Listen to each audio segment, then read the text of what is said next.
I see. All right. What's up, everybody? This is Matt Bell with the Electric Violin Shop, and we are talking about distortion on violins today. Woo woo! This is one of those topics that I love to talk about because that is what you want. I want to rock out, okay? So, one of the things I probably get the most questions about out of anything is how do I get a good distorted sound on my violin? And the answer is, well, it depends on what you're looking for. It's not all distortions are created equal, and we're going to talk about that a lot today. We're going to talk about some of the challenges and pitfalls that violinists deal with when they're dealing with distortion on their violin. Obviously, almost all of the gear that we have to work with is made for guitars. These are not guitars. Even if some of them kind of look a little bit like guitars, they're very much not.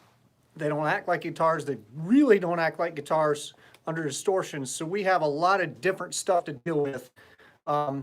Working with these bowed instruments with these short little strings and these super high screechy little notes up here. It's a very different world for us than it is for guitar players in the distortion world. So let's get to it. What do y'all say? By the way, how do you like my shirt? Yeah? Rockstar Violinist. Be sure to check out our podcast, the Rockstar Violinist podcast. We just had an episode release this week. It's with our staff cellist, Shauna Tucker. I cannot believe we didn't get to her before this. We should have. That's on me. But yeah, she's episode 46 or something, I guess. And it's really good. Yeah, I went over to her house in Raleigh and we sat there and just talked about life and music and all that. So it was beautiful. So check out the Rockstar Violinist podcast. You can find it at iTunes, Stitcher, SoundCloud.com/rockstarviolinist, all that stuff. Okay, so distortion. What is distortion? Distortion is intentional clipping. All right, so what is clipping? When we have let's think about each circuit that we're feeding. Let's look at like loudest to quietest. Okay, this is 0 level down here. This is the loudest signal that circuit is designed to pass. Okay, so there's a certain amount of headroom in each circuit. And if we start filling up that space, the more we get into that space, the richer and more saturated the sound is going to be, especially if you're in a digital realm. Because we're in an analog realm, the more you push that circuit, even up to below the clipping point, the fuller and richer it's going to sound, the more saturated it's going to be. And when we get to the very top, then we hit the maximum amount of signal that circuit is designed to pass. Okay? If we push past that, then we get clipping. And what clipping is it takes the waveform that you're feeding to that circuit and it has to truncate it somehow. So what it does is as the waveform comes up, if we're exceeding the threshold of what the circuit's designed to pass, then it clips it. It shortens it off. So that waveform, if it's a mathematically perfect clip, it'll sort to, you imagine a sine wave just with the top of it sliced off very cleanly. When real world circuits slice the top of that thing off, they create little jagged edges in there. And those jagged edges with those high frequency little wavelengths, that is what we hear as harmonic distortion. Now, in a super, super clean world, if we're talking about vocals, if we're talking about very beautiful acoustic violins, that harmonic distortion is undesirable. It starts to like crack up a little bit. In the rock world, that distortion is awesome. We like it. It's more betterer. So what's up, Akiva? This is a guy who gets amazing distorted sound out of his violin. If you guys are on the Facebook side, Akiva Wax just showed up. You should totally follow him.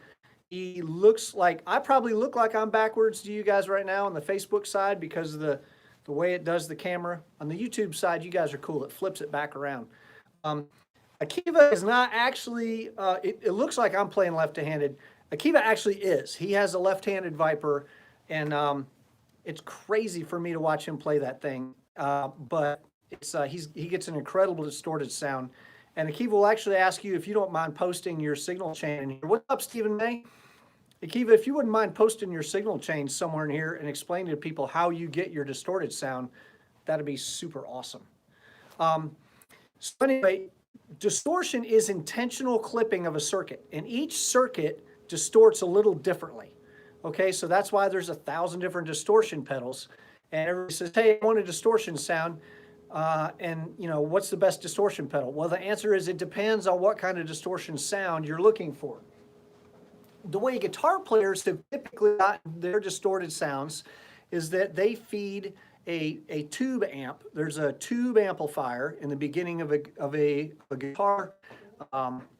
What's up, Ernesto? Another guy that gets a crazy great distortion sound. If you could tell people in the comments section, Ernesto, how you get your distortion sound, that'd be awesome. What's up, Fabio? So the way guitar players do it, they feed the front end of their amplifiers. There's two amplifying sections in a guitar amp. There's the preamp part where the tubes are, and then there's the power amp part that powers the speaker.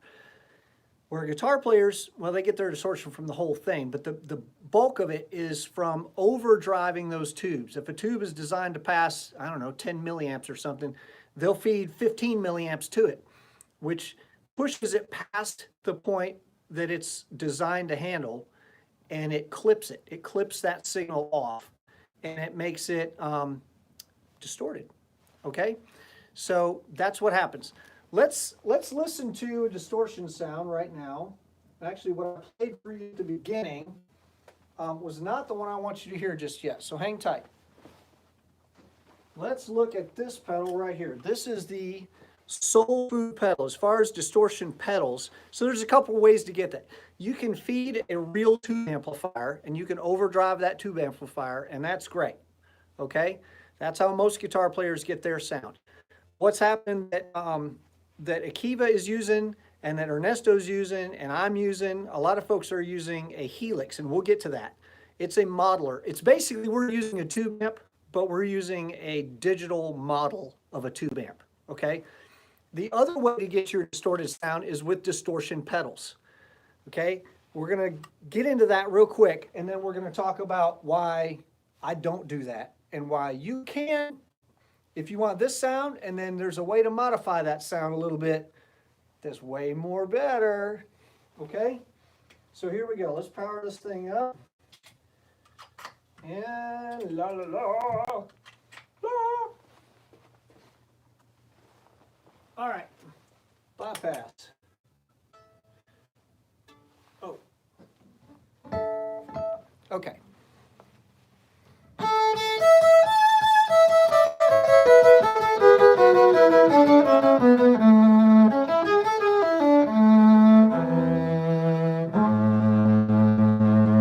Okay, that's just a dry sound of this Jordan violin with a Barbera pickup on it. All right, the Soul Food.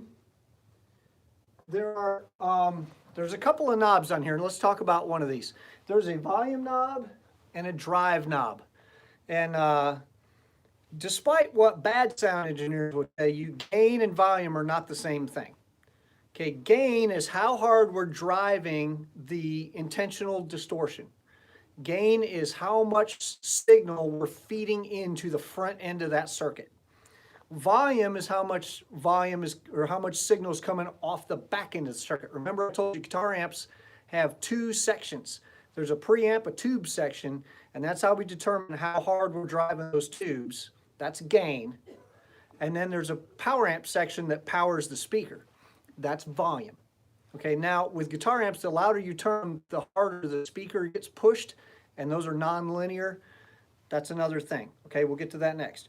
But gain and volume are not the same thing. Gain is how hard you're driving the that part of the circuit that you're trying to overdrive. That's how much distortion you get.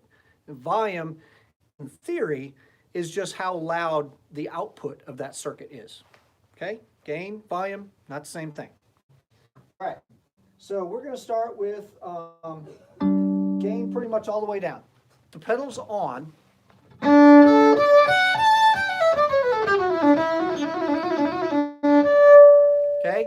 That's no distortion, or virtually no distortion. We're going to start getting more. And the way you're going to hear this distortion, I'm usually going to start just playing open strings, but double stops, so you can hear that fifth. You're going to hear more overtones in double stops than you do in single notes. So always remember that. If you're checking your distortion level, what's up, Germany? If you're checking your distortion level and you're just playing one note, it's going to get super, super crunchy before you can really hear any of it. So we always start with double stops, and I usually use fifths because it's easy to do on a violin.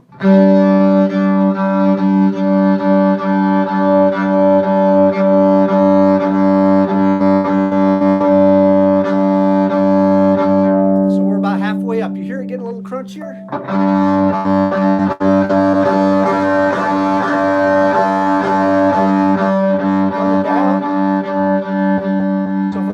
No distortion, and then we'll come up, okay?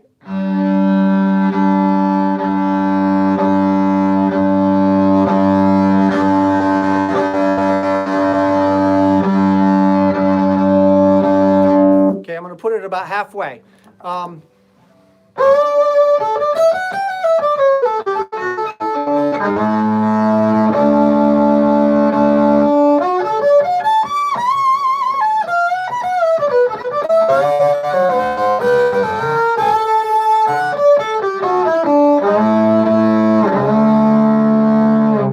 Okay, kind of distorted, right? Got a little bit of a little attitude to it, right? And we hear it more on double stops. You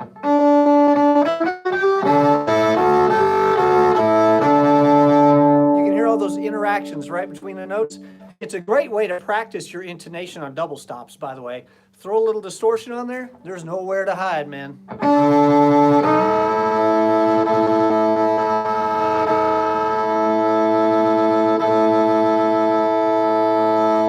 Those beats in there when I'm a little out of tune.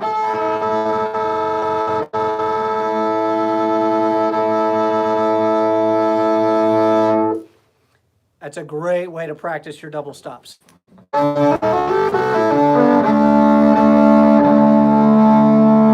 What's up, Tara?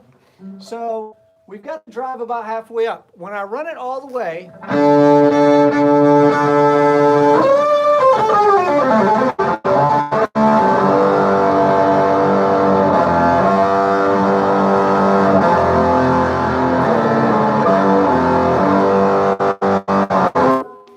okay, that's pretty crunchy. Like, that's really fuzzy and distorted, but like all by itself, that is not the most pleasing sound in the world, at least to me. To me, it's a little brittle. So that's why the next pedal in my line here is a more radar pedal. Now, we've talked about the more radar pedal before as a way to put impulse responses in for the acoustic body of your violin. If you're interested in those kind of impulse responses, we're not talking about those today. There's other live streams that we've done for that. These are actual speaker cabinet emulations that are in here. The one I'm about to try is a 412 cabinet, all right?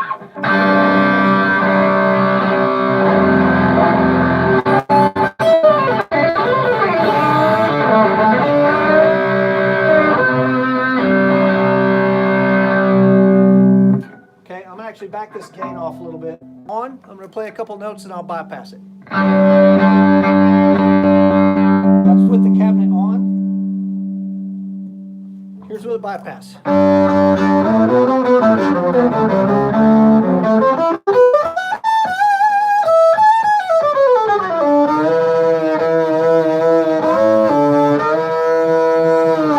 It's got a little bit of a buzzy sound to it. If that's what you want, that's great. There's where it is, but here's the cabinet.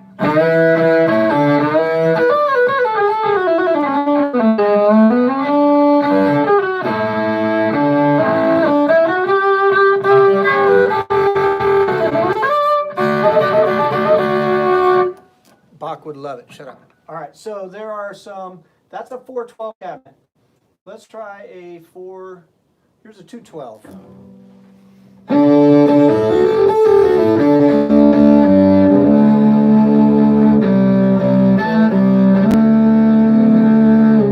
Okay, that more radar pedal has, gosh, probably 30 different cabinets in it, everything from like a single 8 to some 410s, 412s, maybe even some 415s.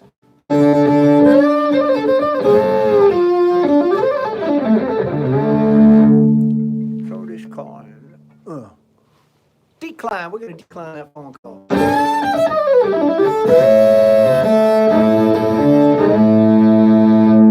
Okay, that's with a 212 cabinet. Here's with no cabinet.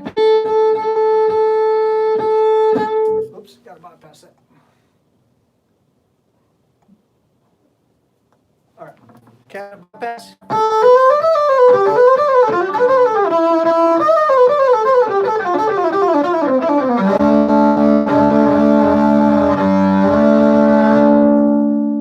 Here's the cabinet on.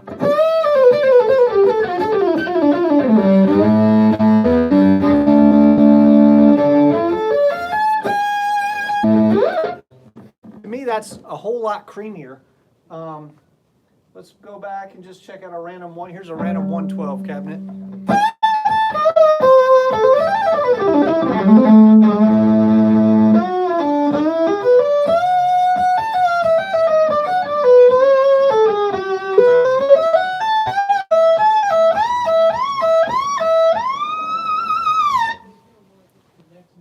And here's a 1/8, a single 8.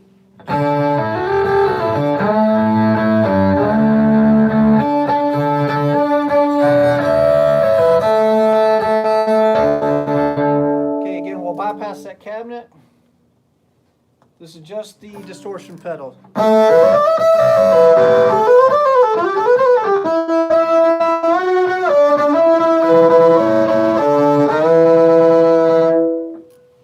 And then here's with a single 8 cabinet.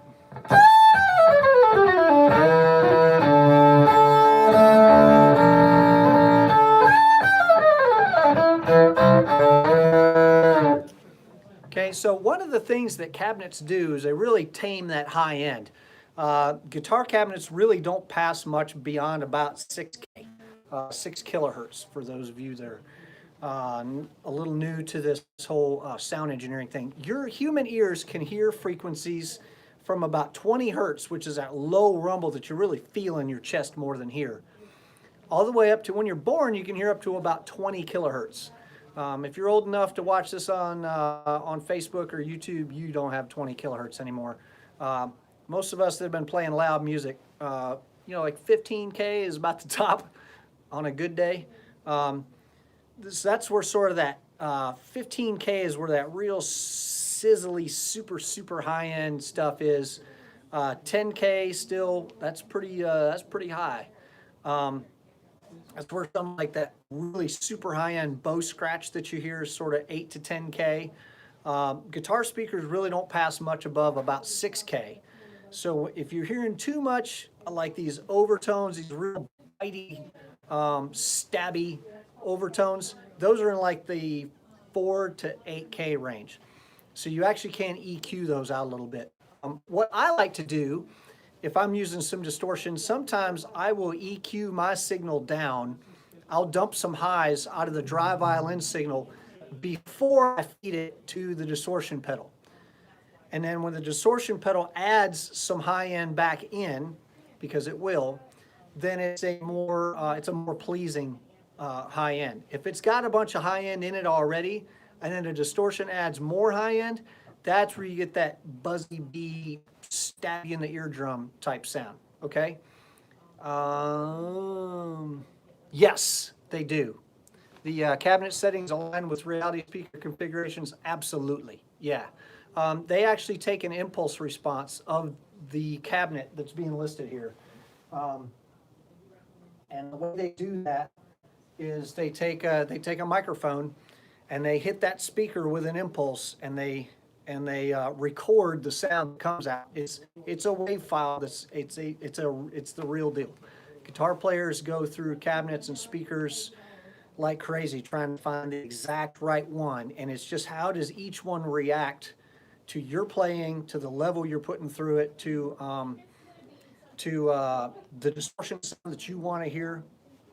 Yeah, absolutely. These do correspond with real life, for sure. because they're actually, it's actual measurement. This is not a model. This is an actual measurement. And this is a good time, maybe as we're talking about levels, to talk about the fact that I'm actually going to switch rigs completely here. Let's do this. I'm going to switch over to my Helix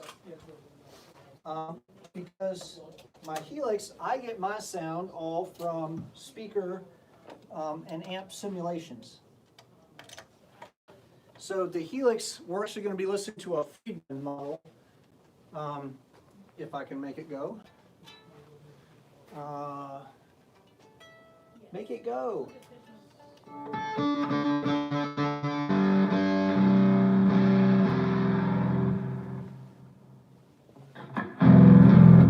right, so turn that up a little bit. Here we go.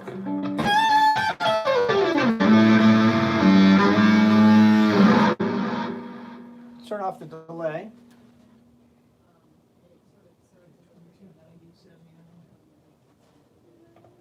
All right, no delay.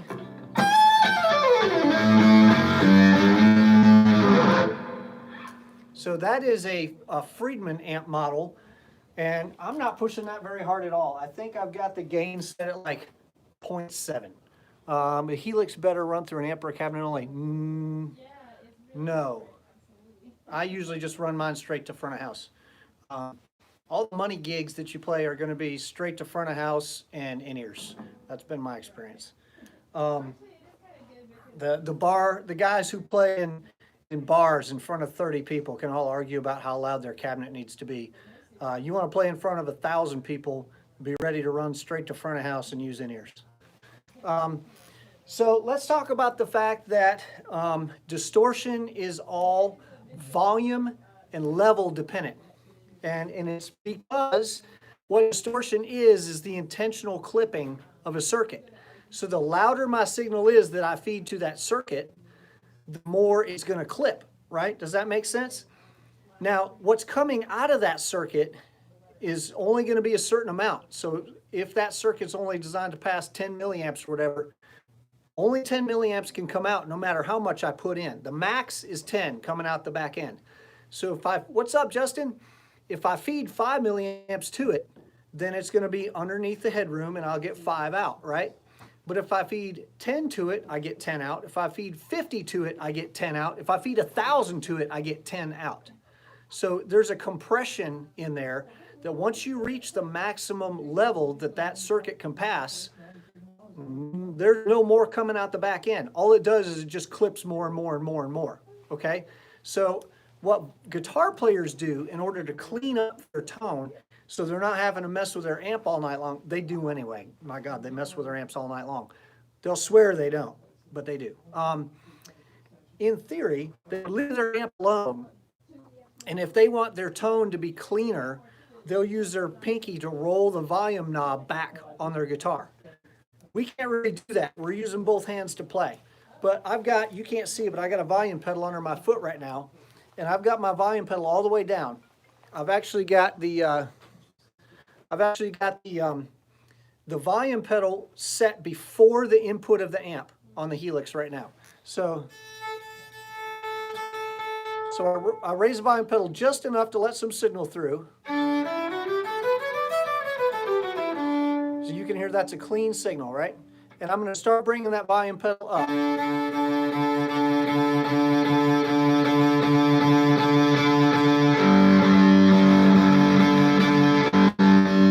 And you can hear that it's getting more and more distorted. It got a little more distorted. So that's to show you that, I'll get to that later. Stephen, I'll get to that question later. The distortion is dependent on how loud the signal is that you're feeding to the distortion unit, whether it's an amp or a pedal, either one, okay? Because what we're doing is intentionally overdriving that circuit. So if you've got a volume pedal in front of your distortion, is you bring that back. I'm at full volume now, rolling back.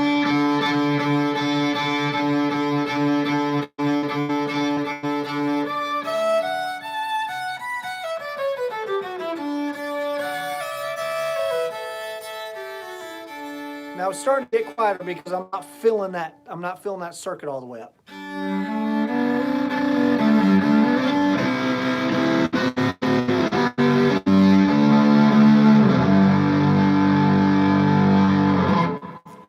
Okay, so that was, I just want to switch over to Helix because I could show you as I'm starting to raise the volume on the input of that circuit, it starts to get dirtier and dirtier and dirtier. So if you want to be able to control your distortion the way a guitar player does, they can use the volume knob with their pinky.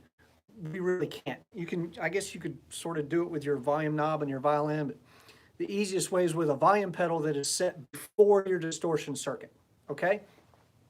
Let's switch back to using these pedals, and we're going to switch distortion pedals.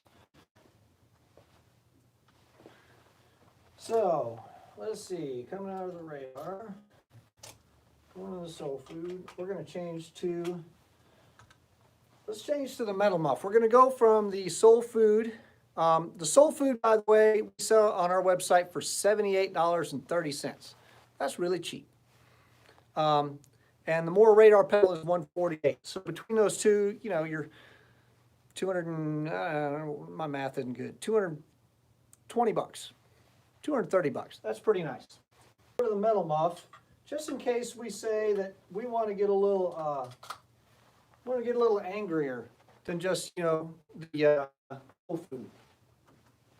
The soul food's good for like a low to medium amount of distortion.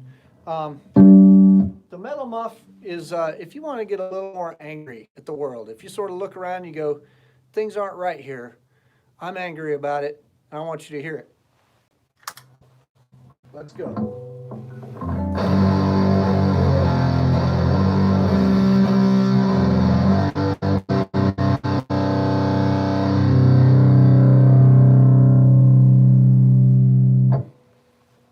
So that is, let's pull the distortion down on that.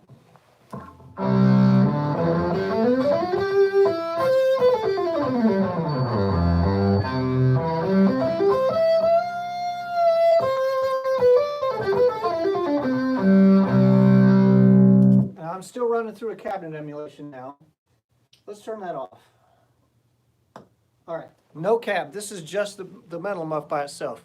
Mick, there's always one guy.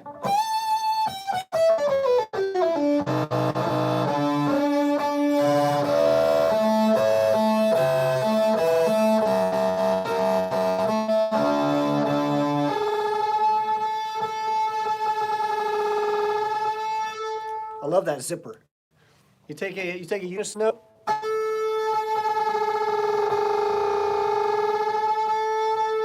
And slowly bring it in. You get that little thing in there. It's really cool. I like it. If you want to get really angry, start doing some minor seconds.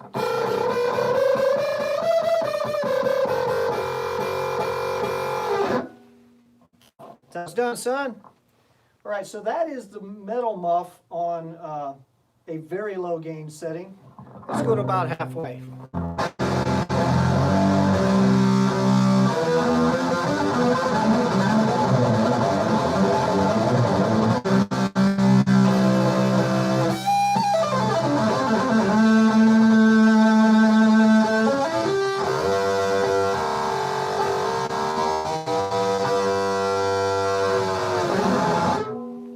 That's just the metal muff by itself. Vibrato and distortion. Yeah, so distortion, you know, it depends. I don't play a lot of single note stuff on distortion, mostly double stops because I like the way they sound. So what vibrato does on double stops, and it's funny you can hear that this pickup is a little bit microphonic. What it does on double stops is it starts wiggling around a lot. So like classical vibrato sounds kind of dumb with distortion.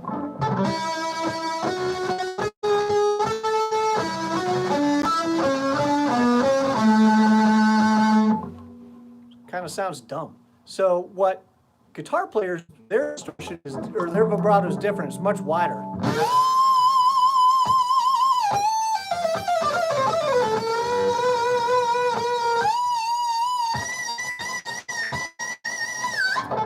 So yeah, it'll be a lot wider if you want it to sound more guitar-y, much wider. Classical vibrato on distortion does kind of sound dumb. It sounds like you're a classical player trying to do distortion. That ain't rock and roll, man. You got to sort of change the way you play too. That's another thing. People go, oh, I've got distortion. Look how rock and roll I am. No, dude, that's not rock and roll. That's just distorted classical. So if you're gonna sound rock and roll, you got to think more like a rock and roll guy. You got to be a little angrier, a little sloppier, a little wider.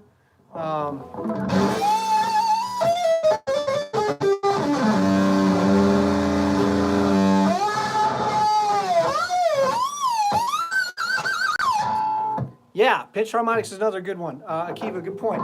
So I talk all the time about trying to get, try to keep your left hand really, really, really loose, right? So not death gripping this thing. You know, we want to sound angled, right?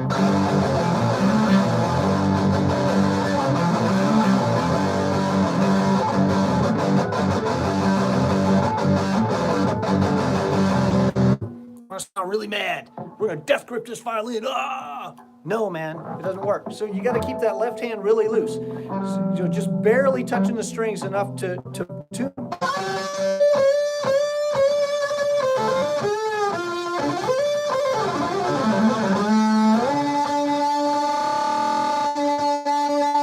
Because you're gonna be doing a lot of sliding up and down the neck. Where guitar players bend their strings side to side, we tend to move on axis of ours, but you're going to have to keep your pressure real light in order to do that. And then what you find is, as your pressure is lighter, you play the note, start releasing even more pressure.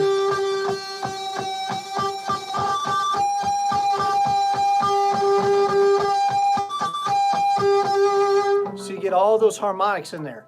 You get sort of that ZZ Top sound.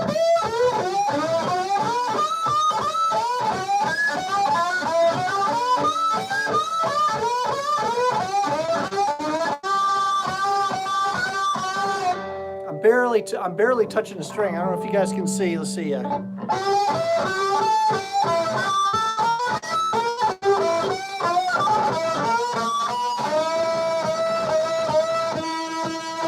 Pushed all the way down, and then not touching.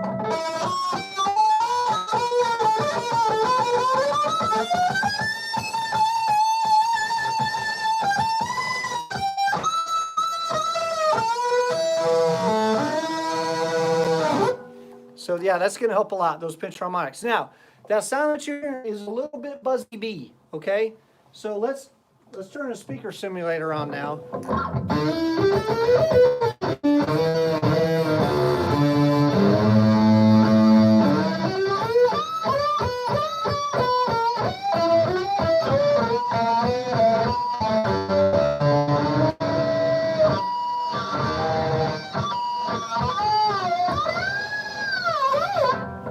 All right, that helps a lot. That's a 410 cabinet.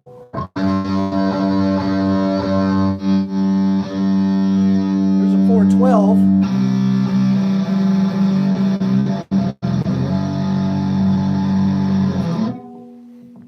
Let's go back and do some littler ones.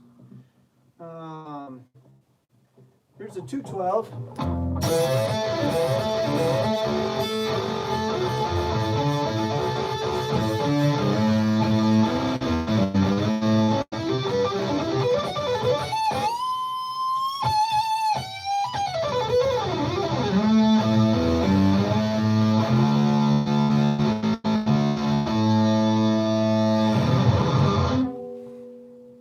Get that with just grinding into the bowl. Let's turn off all this distortion, all this stuff. If I want that dive bomb sound, you just do that by diving in here, right? Your teacher will hate you for that if you're doing this like on your classical violin. You know, that don't sound like Mozart at all. Thanks. Which distortion am I using right now? Right now I'm using a metal muff and a more radar pedal. Yeah, so turn them back on.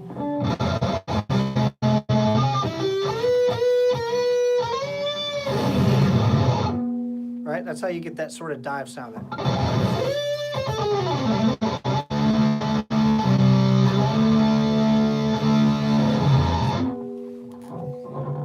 What else I want to talk about? Delay and reverb help a lot. I don't really have any on right now because I'm just running these two pedals. But generally, I would put some delay and some reverb after this whole signal chain to just sort of smooth out the rough edges a little bit. Distortion tends to have a lot of rough edges because, you know, we put them in there on purpose. That's what gives you that scratchy kind of thing. Again, like I said, it might be helpful to EQ a little bit. If you've got an EQ pedal, maybe put that up front and dump some high frequency stuff before you feed it to all this. The guitar cabinet or the cabinet simulator does help knock a lot of that out of there. Let's go back to a 112 cabinet just for fun.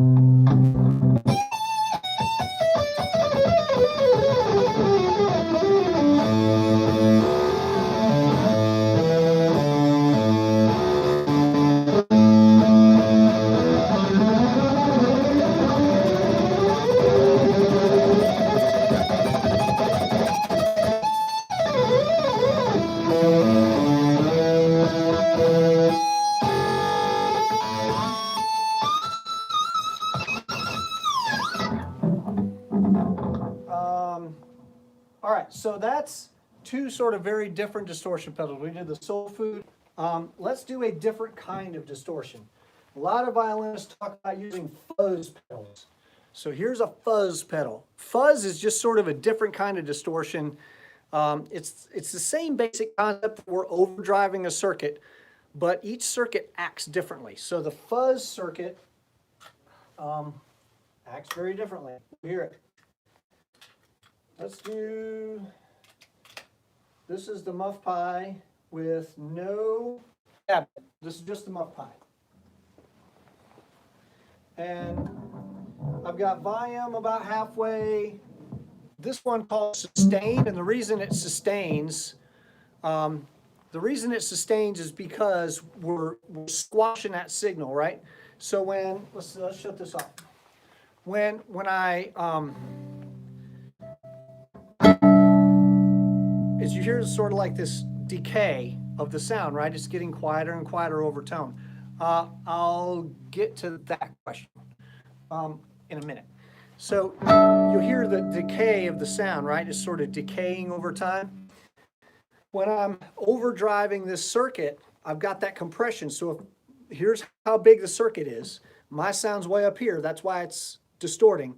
As my sound's decaying, I haven't reached this threshold yet. So what's coming out of the circuit can only be, let's say, 10 milliamps. If it's 10 milliamp sized circuit, I'm feeding it 30. Only 10 can come out the back, even if 30 is coming in. So my sound is decreasing 20, 15. What's coming out the back? Still 10. So as mine's decaying, what's coming out the back is still the same, And it won't decay until my sound gets below that threshold, okay?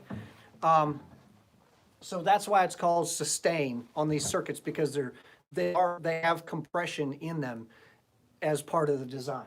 So here's the muff pie on.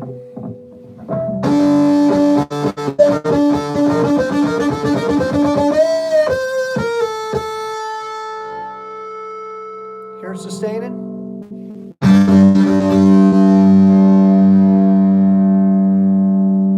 Sustain because I was louder than what the circuit could pass. Until my volume comes below that, it's just going to keep going, okay?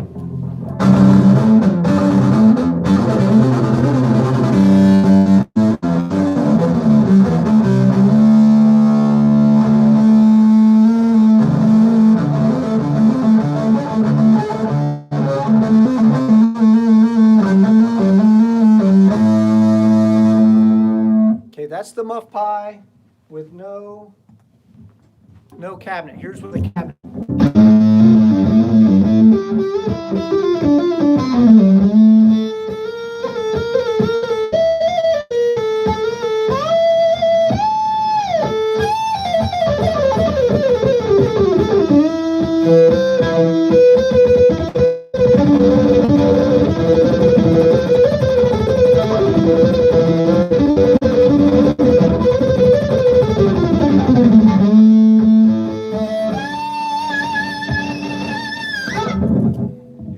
that maybe answers a question that somebody was asking earlier. Let me swipe back up and see. Somebody was talking about hearing these weird clicks and all that. Yeah. You're going to hear bow changes. Yeah, man.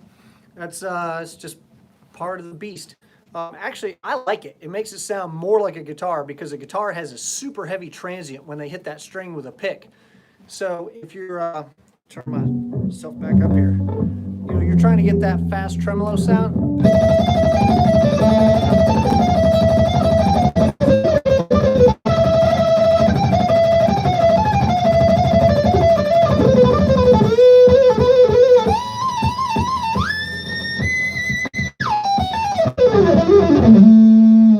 So the bowed stuff sounds different. So you get more of an amplification of the difference between bowing each note and slurring. So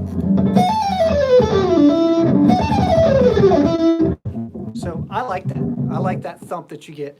If you really want to get rid of that for some strange reason, that's mostly low frequency stuff.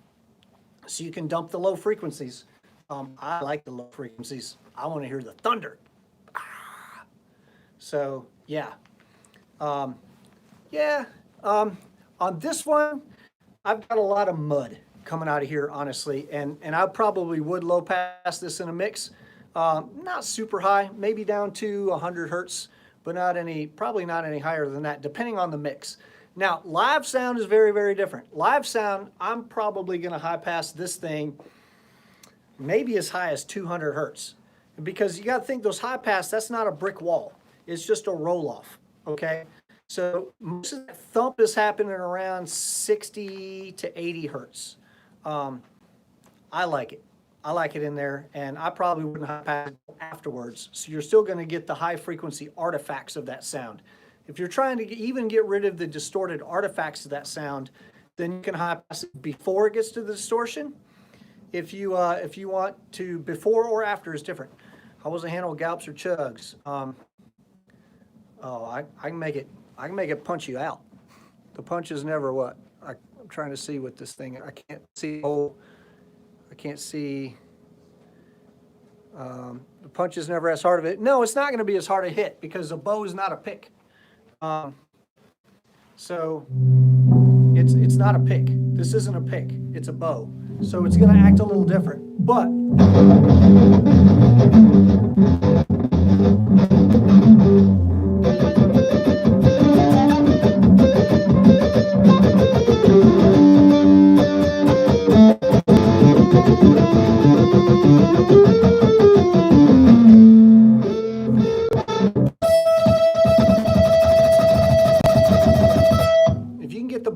off the string, you're going to get more of that attack.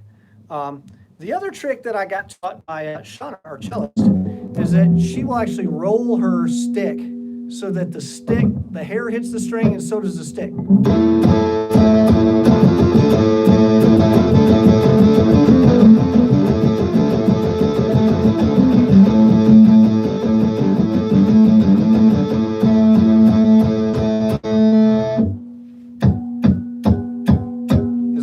Strings, you can hear the stick hitting the string. So it gives me a little more of that picked sound. Martelé, Martel, I don't know. I'm not a classical violinist, so I don't know all these words. What receptor and transmitter? Oh, the wireless stuff? Yeah, Cantini is a little different. It's an active violin, so it's going to be different. That's a whole different situation, and we're not going to address that here. For someone who wants to learn violin, oh, I lost it. On YouTube, I can't see the comments for very long, sorry.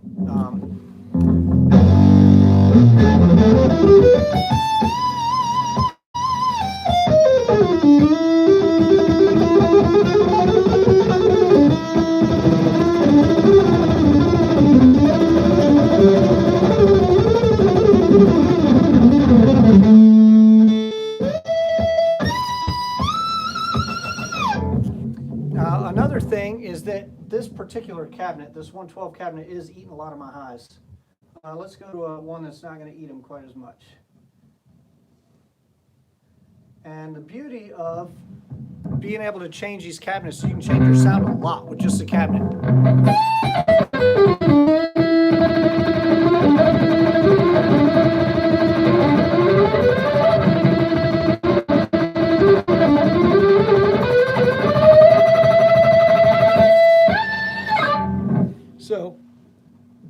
412 cabinet, but it's a solo.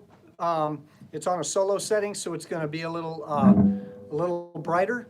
The other thing I can do is on this big muff, I can turn up the tone a little bit. So I'm going to turn up the tone. Normally, a violin and a distortion, you're going to turn your tone like way down because you got a bright instrument.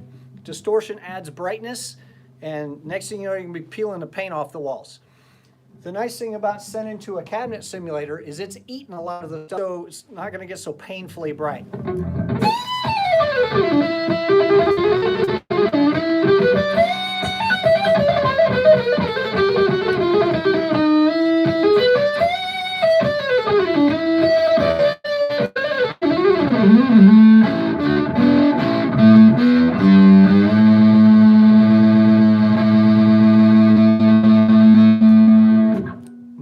There's nowhere to hide on intonation, by the way. All right, so yeah, those are just a couple of little things that you can do to get your distorted tone dialed in. And let's see some more questions. A wah pedal. Where would I put my wah pedal in the chain? Well, generally, what a guitar player does is it's in his pedal board and it's before he feeds it to the power amp. The thing is, what we've got here, and guitar player, the power amp, the tube section and then the power section, they're in the same cabinet. They do sometimes have effect center returns between those two, but that's a little bit rare. In our case here, because we've got two separate pedals, we could actually put the wah pedal between them if we want. That'd be fun. You can put your reverb pedal between them if you want to. I would typically put delay. If it's in a guitar player's pedal board, it's before the amp. We can always put it after. So it's you can put it wherever you want. Really, the idea is to experiment and think, do I want my delay to feed the distortion, or do I want to delay the distorted sound afterwards? There's no wrong answer on that. Just experiment with it and see how it helps you. Where you want to put your volume pedal also depends on what you want to do. I showed you earlier that if you put the volume pedal in front of the distorting pedal, as you rock that pedal back, it's actually going to clean your sound up, which is great if that's what you want.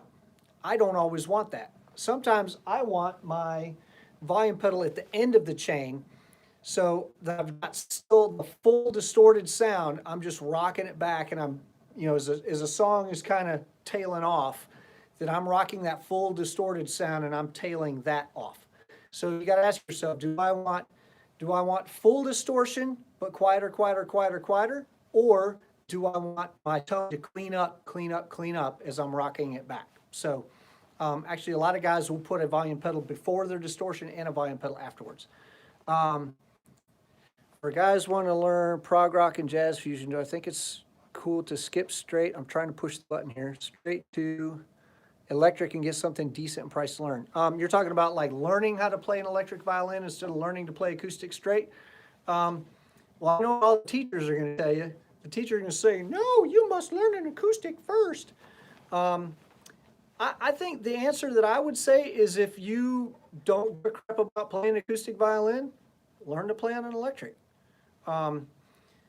They do produce tone a little differently. And so if you're wanting to be able to fill up a concert hall with a beautiful acoustic sound on an acoustic violin 5 years from now, you should probably learn how to do that on an acoustic, because making an acoustic violin produce this huge sound is a very different thing than making an electric violin produce a huge sound.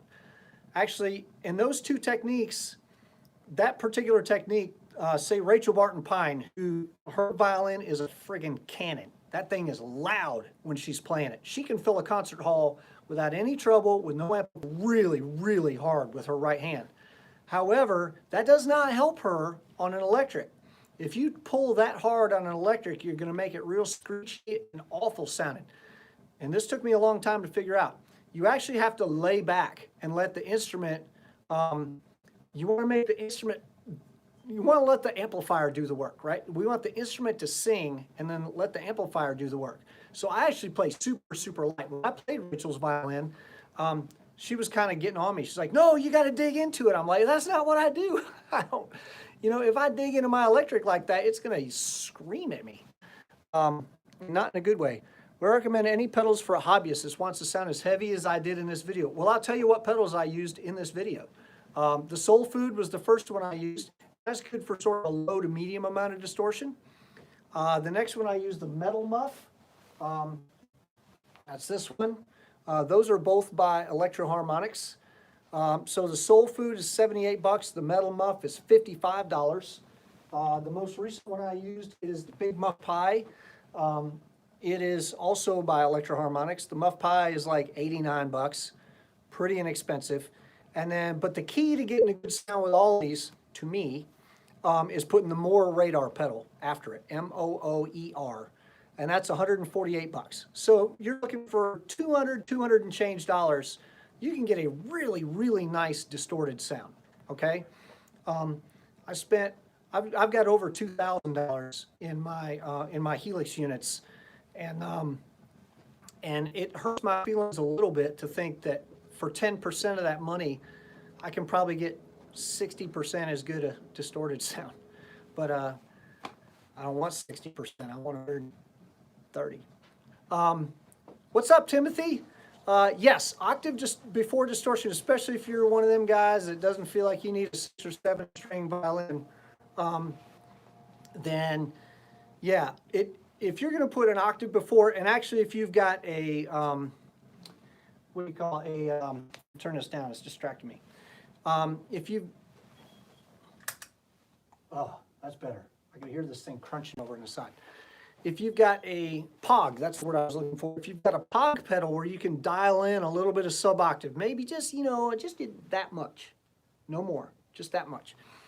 You can put just a little bit of that sub-octave in. When it feeds the distortion, it's going to give you that harmonic thing. It makes it really fat sounding. Just enough, like not enough that people would go, oh, he's running an octave, or just enough to sort of add a little bottom end to it, right? And actually, even if you are using a 6 or 7 string, just with a little, as you're running solos on the E and A string, that little bit of octave underneath does fatten it up a whole lot. So, yeah, that's true. What else? Single notes versus double stops. Yeah, the cool thing is that power chords on a violin, when we talk about the fact that each double stops are going to sound different than single notes. So let's just go through that. All right, so single note.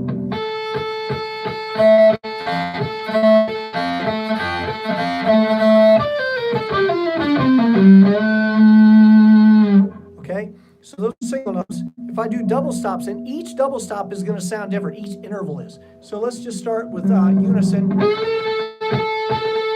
then go to a minor second. Hear how tense that is? That's wonderful. I love that. And then we go to a major second, minor third,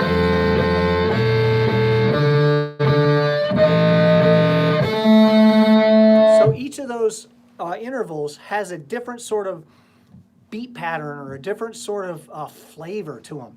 So we got that all the way up to your fifth.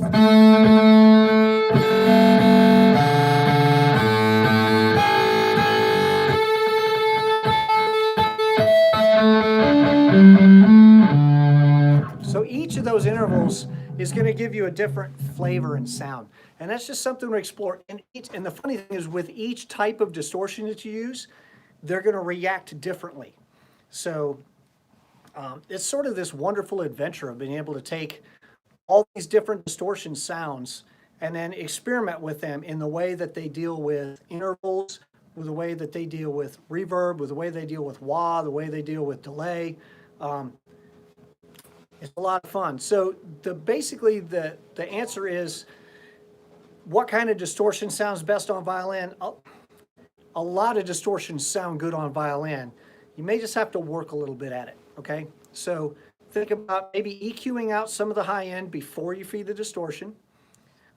Maybe think about a speaker simulator after your distortion pedal. Think about a little delay and reverb. And always, here's the thing that the guys in the Foo Fighters talk about. They're a super, super heavy rock band. If you don't know who the Foo Fighters are, oh my goodness. They talk about more volume, less gain. So, and the way they do that, less gain, less distortion, and more volume. And that's the other thing we talked about, that volume, these sounds are volume dependent, feeding the distortion pedal. So it clips differently as you're feeding it louder. Well, it's the same on the back end for the cabinet. The cabinet will crack up more. You'll hear that speaker cracking up more the harder you hit it. And these simulators will actually do that. So if you're hitting them harder, they're going to give more of that sort of speaker crackly sound. That I love that sound. I love hearing a speaker crack up. So all this stuff is volume dependent. It's not like your clean sound. As you're feeding your clean sound through stuff, it turns up and turns down. It's just louder. When you're feeding dirty sounds through things, the louder you get, the dirtiness changes. And so the way you hit a speaker cabinet, if you hit it lightly, you may have a lot of distortion before that cabinet. The cabinet isn't going to crack up. So what the Foo Fighters talk about for the heavy sound they get, less gains, less distortion. Turn that distortion pedal down, but turn the volume up so that you're getting more crack up through the speaker or your speaker simulator, either one. And that's going to give you a more pleasing heavy sound. So, and this has been my experience too, as you're trying to get a good distorted sound, if you're not sure if I like it on 6 or 7 better, put it on 5. Just less distortion actually often gives you a better sound. So yeah, I know I love it heavy and everything, but right now on this Muff Pie, I'm at about 10 o'clock. Okay, so it sounds super heavy, right?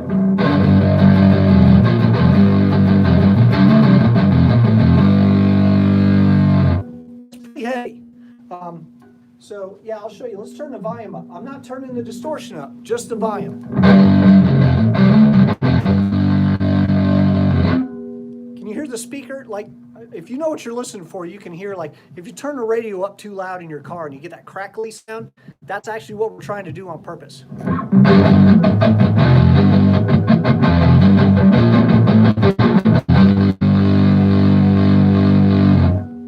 Okay, so that's volume up pretty high. The distortion is still at like 10 o'clock. It's not even up to noon. So I'm going to dial the distortion all the way up. Okay, this distortion all the way up. It's really not that much angrier sounding, right? It's just muddier. So I tend to do same as what the Foo Fighters are saying: more volume, less distortion. Okay, that volume when it hits that speaker is going to give you that crack up sound that you're looking for. All right, guys, this has been a blast. I actually have to run. Got something else going on. It's we've been an hour. So if you've got questions, dump them in the comments section, and I will answer as best as I can later on. And yeah, it's fun. Thank you guys, Akiva and Ernesto and all you guys for chiming in on this. It's really nice to hear everybody's ideas on here. Yeah, put your questions in the comments section, and we will get to those as best we can. All right, rock on. Get loud. Ah!